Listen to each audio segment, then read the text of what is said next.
वैशाली से है, जहां जमीन विवाद में एक पक्ष ने दूसरे पक्ष के पूरे परिवार पर हमला कर दिया, जिसमें पति पत्नी समेत पूरा परिवार घायल हो गया है। अपराधियों ने लाठी डंडे से बुरी तरह मारपीट की, जिसमें घायल परिवार के लोगों को इलाज के लिए हाजीपुर सदर अस्पताल रेफर किया गया। घटना बिद्दुपुर थाना क्षेत्र के कथौलिया गांव की बताई जा रही है। तो इस वक्त की बड़ी खबर आपको बता रहे हैं, तस्वीरें भी टीवी स्क्रीन पर आप देख रहे हैं, जिसमें आप देख सकते हैं किस तरीके से हमला किया गया है। जमीन विवाद में मारपीट हुई है, लाठी डंडे से दूसरे पक्ष पर हमला कर दिया गया, जिसमें जानकारी मिल रही है कि पूरे परिवार पर हमला किया गया है। तस्वीर में भी आप देख सकते हैं सभी के हाथ में लाठी है और ये लाठी डंडे से हमला किया गया है। मार दिया सब मिलकर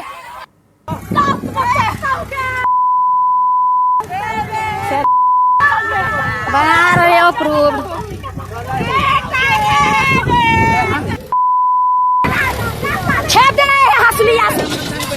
हंसलिया से ऐसे ना शांत रहा शांत रहा शांत रहा। मार दिया मार। खबर बेगूसराय से आपको बता रहे हैं,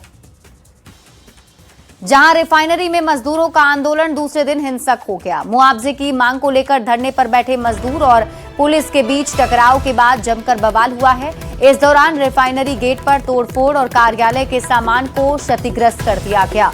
पुलिस ने स्थिति नियंत्रित करने के लिए लाठीचार्ज किया है, जिसमें कई मजदूर घायल हो गए। घटना के बाद पूरे इलाके में भारी पुलिस बल तैनात किया गया। बता दें कि शार्प टैंक प्राइवेट कंपनी में कार्यरत मजदूर श्याम सुंदर पाठक पर काम के दौरान लोहे की पाइप गिरने से गंभीर रूप से घायल हो गए। उन्हें इलाज के लिए निजी अस्पताल में भर्ती कराया गया था, जहां कुछ दिनों के बाद उनकी मौत हो गई। मजदूर की मौत के बाद परिजन और साथी मजदूरों ने कंपनी से मुआवजे की मांग को लेकर प्रदर्शन किया था।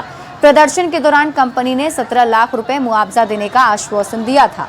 आरोप है कि अब तक मुआवजा नहीं दिया गया और इसी मांग को लेकर सोमवार को परिजन और मजदूर भूख हड़ताल पर बैठे थे। आंदोलन के दूसरे दिन भी जब कोई समाधान नहीं निकला तो मजदूरों का आक्रोश बढ़ गया।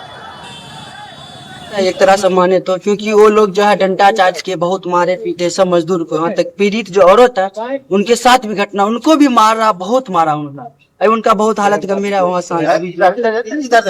हमको तो चोट लगवे गया सबको, और जो हमारा मांग है वो मांग नहीं पूरा कर रहे हैं, और प्लस हमारे ऊपर डंडा ही चार्ज कर रहे हैं। बड़ी खबर आपको दरभंगा से बताते हैं, जहां पतोर थाना क्षेत्र में बाउंड्री वॉल निर्माण के दौरान धमाका हो गया। संदिग्ध बम विस्फोट में 2 मजदूर गंभीर रूप से घायल हो गए हैं। घटना के बाद से इलाके में अफरा तफरी मच गई। दोनों घायलों को डीएमसीएच में भर्ती करा दिया गया है। सूचना मिलते ही पुलिस भी मौके पर पहुंच गई है और घटनास्थल को घेर कर जांच शुरू कर दी है। एहतियात के तौर पर भारी पुलिस बल की तैनाती भी की गई। पुलिस अब प्रारंभिक जांच में जमीन विवाद के पहलू को खंगाल रही है, हालांकि इसकी आधिकारिक पुष्टि नहीं की गई। वहीं डीआईजी ने भी घटनास्थल का जायजा लिया है। एफएसएल टीम को भी बुलाया गया है। हर पहलू पर मामले की गहन जांच की जा रही है।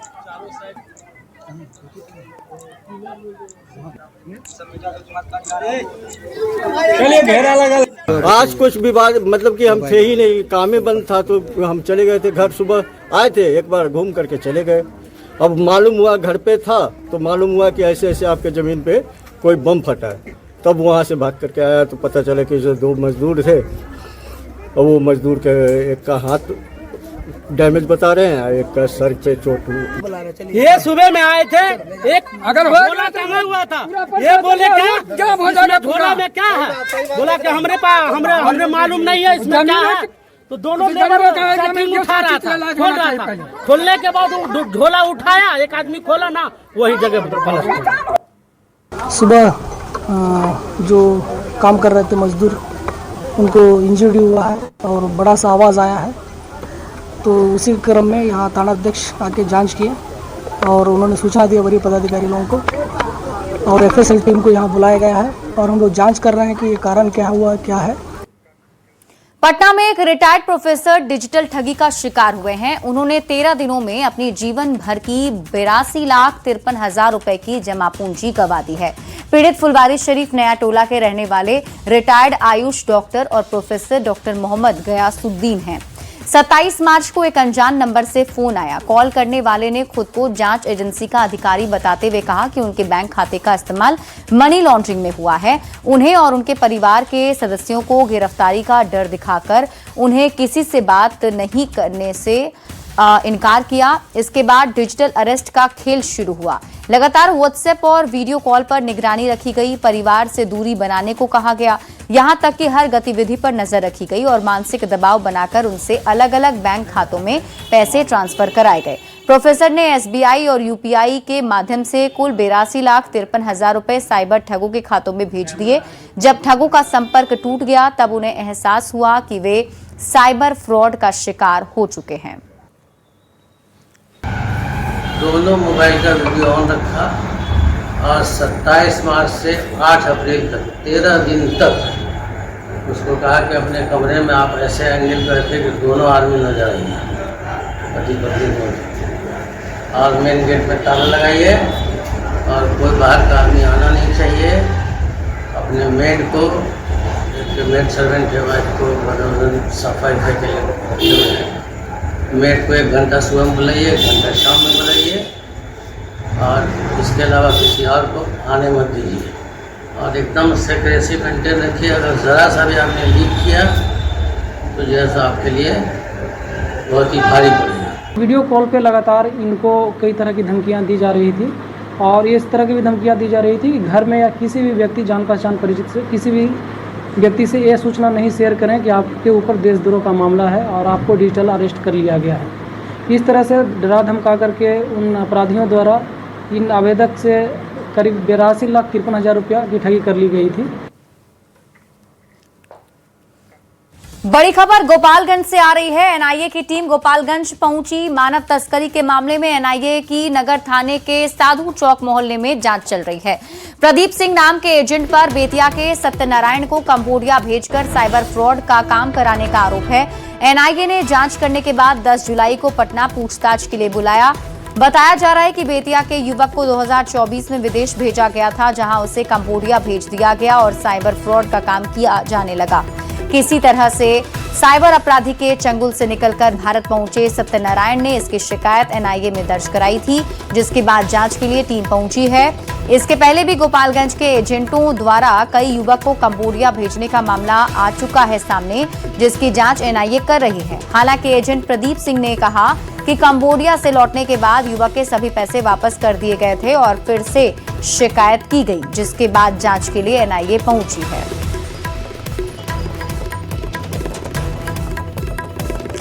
इधर छपरा में भी एनआईए की छापेमारी जारी है। छपरा के मशरक पहुंची है एनआईए की टीम। मानव तस्करी के मामले में निजाम अंसारी के घर में छापेमारी हुई। कार्रवाई के दौरान पूरे इलाके में सुरक्षा के कड़े इंतजाम किए गए थे। जानकारी के मुताबिक जांच टीम ने गांव निवासी निजाम अंसारी के घर की घेराबंदी कर तलाशी ली है और इस दौरान उनके बेटे सदाकत अंसारी से कई घंटे तक पूछताछ भी की गई। जांच के बाद टीम ने उसके मोबाइल फोन और लैपटॉप की गहन जांच की तथा उन्हें सील करने अपने साथ भी ले गई है। हालांकि एनआईए की टीम ने कार्रवाई के संबंध में कोई आधिकारिक जानकारी देने से इनकार कर दिया।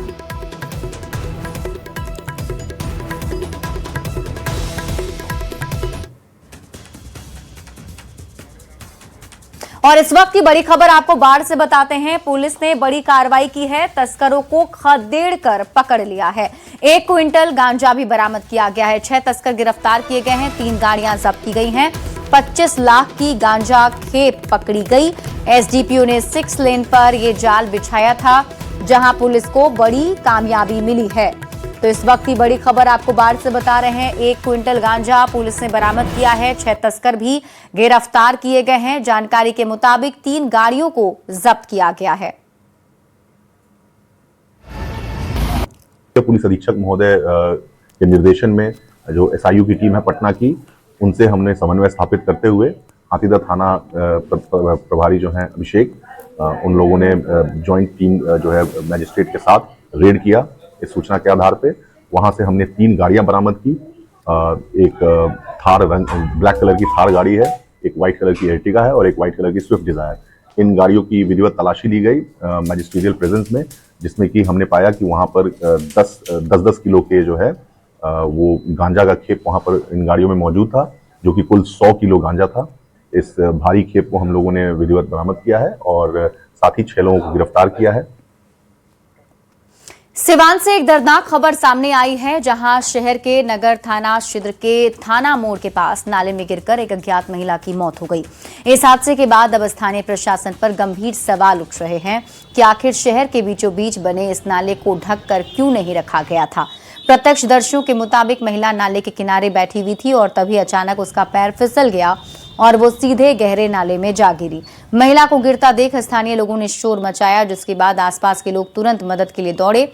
लोगों ने काफी मशक्कत के बाद महिला को नाले से बाहर निकाला, लेकिन तब तक उसकी सांसें थम चुकी थीं। घटना की जानकारी मिलते ही नगर थाना पुलिस मौके पर पहुंची, शव को कब्जे में ले लिया है। पुलिस ने कागजी कार्रवाई पूरी करने के बाद शव को पोस्टमार्टम के लिए सदर अस्पताल भेज दिया है। हम गए थे सामान ले के लिए, ठीक, आधा घंटा से हम दुकान पर नहीं थे।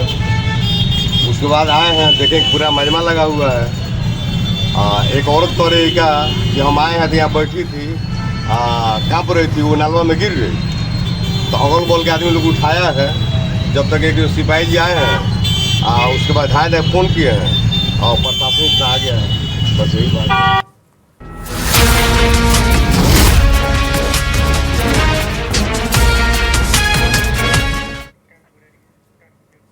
और अब बिहार की बड़ी खबरों पर नजर डाल लेते हैं। बांकीपुर उपचुनाव से जुड़ी बड़ी खबर आपको बताते हैं।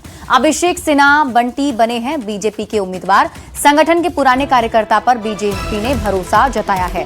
फिलहाल बीजेपी युवा मोर्चा के प्रदेश उपाध्यक्ष हैं अभिषेक, जिन्हें प्रत्याशी बीजेपी ने बनाया है।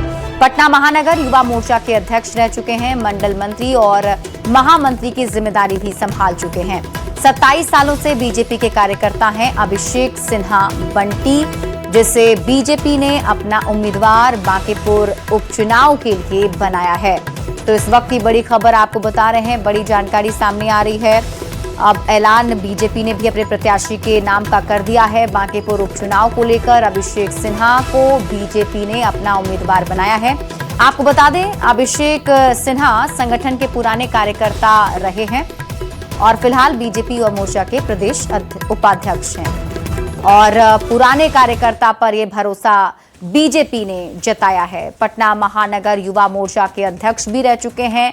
मंडल मंत्री और महामंत्री की जिम्मेदारी भी अभिषेक सिन्हा निभा चुके हैं। 27 साल से बीजेपी के कार्यकर्ता के तौर पर काम कर रहे हैं, जिन पर बीजेपी ने भरोसा जताते हुए बांकीपुर से अपना प्रत्याशी बना दिया है। यानी कि अब बांकीपुर उपचुनाव को लेकर के 3 प्रत्याशी सामने हैं, त्रिकोणीय मुकाबला होगा।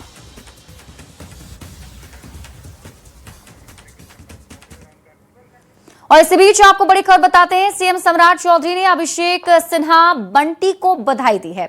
बांकीपुर से बीजेपी उम्मीदवार बनने पर उन्हें शुभकामनाएं दी हैं। केंद्रीय चुनाव समिति के फैसले का स्वागत भी किया है और सम्राट चौधरी ने कहा कि जनता का भरपूर आशीर्वाद मिलेगा। विकास और सुशासन के संकल्प को आगे बढ़ाएंगे। ऐतिहासिक जीत हासिल करेंगे अभिषेक कुमार सिन्हा। तो मुख्यमंत्री सम्राट चौधरी ने भी बधाई दी है अभिषेक कुमार को बांकीपुर से बीजेपी के उम्मीदवार बनने पर।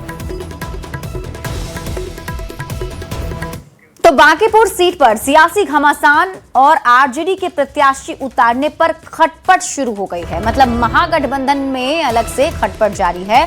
कांग्रेस ने आरजेडी पर तीखा प्रहार किया है। असितनाथ तिवारी का बड़ा बयान भी सामने आया। उन्होंने कहा कि आरजेडी ने गठबंधन धर्म नहीं निभाया। आरजेडी वहां से एक बार भी नहीं जीता। बांकीपुर में आरजेडी की हकीकत सबको पता है। कांग्रेस वहां से 3 बार जीती है। गठबंधन में हम बड़े भाई की भूमिका में हैं। हकीकत नहीं पता है कि राजद ने आज तक वहां से एक बार भी जीत नहीं दर्ज की। हम 3 बार वहां से जीते हैं। जनता दल ने भी कभी जीत नहीं दर्ज की। हाँ, वाम दलों ने जीत दर्ज की है 2 बार वहां।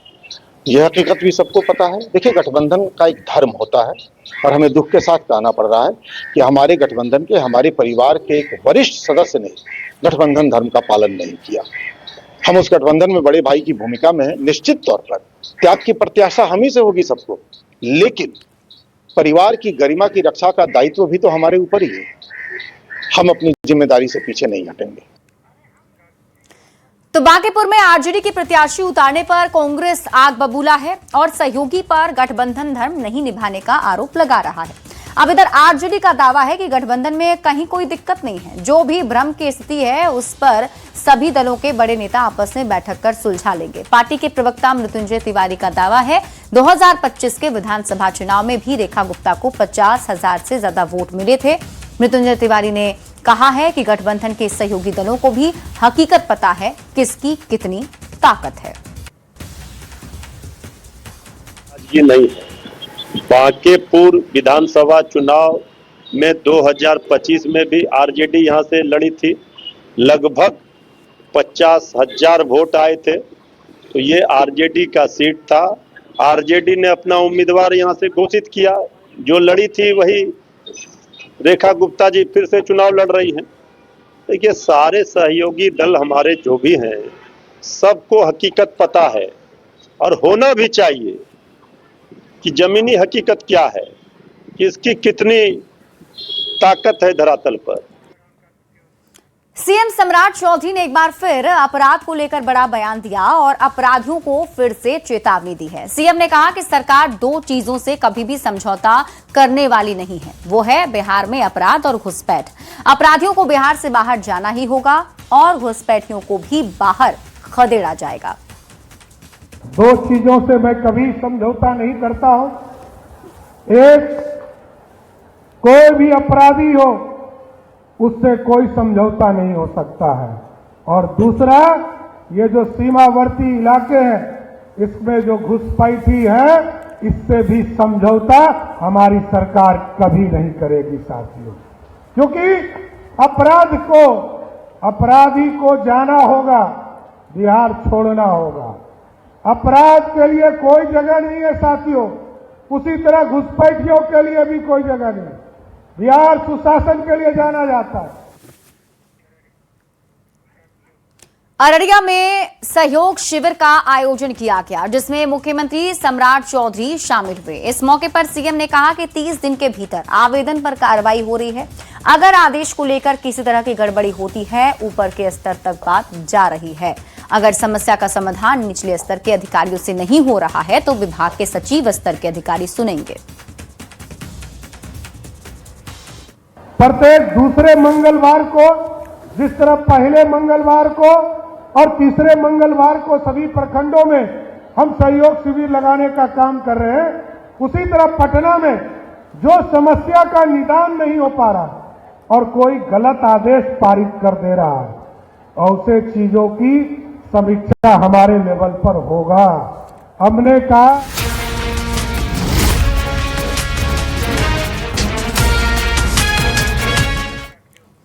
और अब बात देश दुनिया की खबरों की करते हैं। इंडोनेशिया दौरे पर गए प्रधानमंत्री नरेंद्र मोदी को आज देश के सर्वोच्च सम्मान से नवाजा गया। पीएम मोदी को सम्मानित किए जाने के अलावा दोनों देशों के बीच एस्ट्रा मिसाइल खरीदने से जुड़ा समझौता भी हुआ है। कृषि क्षेत्र में भी अहम द्विपक्षीय करार हुआ। दोनों देशों के बीच 20 महत्वपूर्ण समझौते पर हस्ताक्षर हुए। भारत से अस्त्र मिसाइलें खरीदेगा इंडोनेशिया। ईवीएम को लेकर भारत इंडोनेशिया के बीच समझौता हुआ है। ब्रह्मोस मिसाइल पर भारत इंडोनेशिया के बीच समझौता हुआ और इसी के साथ रक्षा क्षेत्र में भारत इंडोनेशिया के बीच अहम डील हुई है।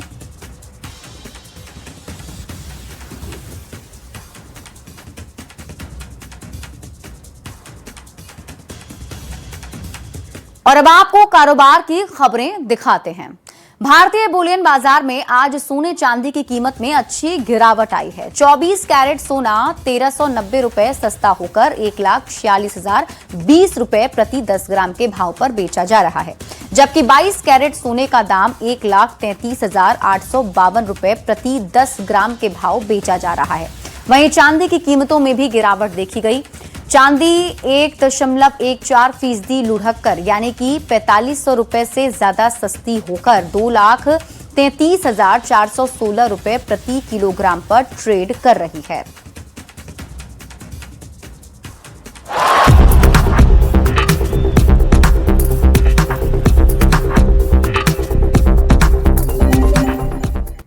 और अब आपको खेल की खबरें दिखाते हैं। भारत और इंग्लैंड के बीच 5 मैचों की T20 सीरीज का तीसरा मुकाबला आज नॉटिंघम के ट्रेंट ब्रिज मैदान पर खेला जाएगा। भारतीय टीम के लिए ये मुकाबला करो या मरो जैसा है। पहला मैच बारिश के कारण रद्द हो गया था, जबकि दूसरे T20 में इंग्लैंड ने जीत दर्ज कर सीरीज में 1-0 की बढ़त बना ली। ऐसे में अगर भारत ये मुकाबला हार जाता है तो सीरीज जीतने की उसकी उम्मीदें खत्म हो जाएंगी। बात करें तो नॉटिंघम के ट्रेंट ब्रिज की पिच बल्लेबाजों के लिए मददगार मानी जाती है। शुरुआती ओवर में तेज गेंदबाज को हल्की स्विंग और सिम मूवमेंट मिल सकती है, लेकिन जैसे जैसे मैच आगे बढ़ेगा बल्लेबाजी आसान होती जाएगी। ऐसे में एक और हाई स्कोरिंग मुकाबला देखने को मिल सकता है। वहीं आज नॉटिंघम के ट्रेंट ब्रिज में टीम इंडिया के प्रैक्टिस सेशन के बाद क्रिकेट सेंसेशन वैभव सूर्यवंशी अपने फ्रेंड्स से मिले हैं, उनके साथ सेल्फी ली है, ऑटोग्राफ भी दिया है। महेंद्र सिंह धोनी आज 45 साल के हो चुके हैं। रांची के सिमलिया स्थित धोनी के बंगले के बाहर धोनी के जन्मदिन पर गजब का उत्साह नजर आया। रांची और झारखंड के फैंस के साथ साथ तमिलनाडु, उड़ीसा और बंगाल से भी धोनी के फैंस रांची पहुंचे। आज सुबह से रांची में बड़ी संख्या में नन्हे क्रिकेटर माही के जन्मदिन का केक लेकर सिमलिया से बंगले के बाहर पहुंचे। हर साल ये नन्हे क्रिकेटर धोनी के बंगले के बाहर केक काटते हैं और अपने माही भैया को शुभकामना देते हैं।